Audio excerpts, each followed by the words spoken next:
大家好，歡迎收睇今節嘅天氣節目，我係岑奕琳。東北季候風今日依然會影響住廣東沿岸，由大範圍嘅衛星雲圖可以見到，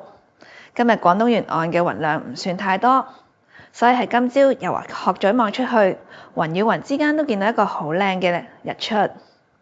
至於氣溫方面，去到7點左右，香港大部分地區嘅氣溫介乎20至23度。我哋預期今日日間嘅天色都會唔錯，氣溫都會幾暖下。但係大家就要留意，一道冷鋒會喺今晚至聽朝橫過廣東沿岸，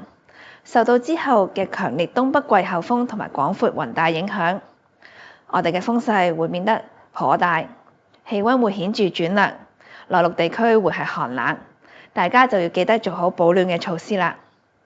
所以返嚟香港今日詳細嘅天氣預測會係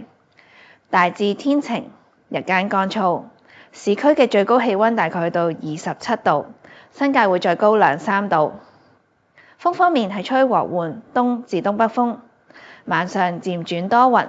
吹清勁嘅北風，離岸同埋高地間中會係吹強風。至於展望方面，我哋預期聽日天氣會顯著轉涼，風勢會係頗大。而星期三，市區嘅最低氣溫大概會下降至14度左右，新界部分地區更加會係寒冷。去到本週後期，天色會逐步好轉，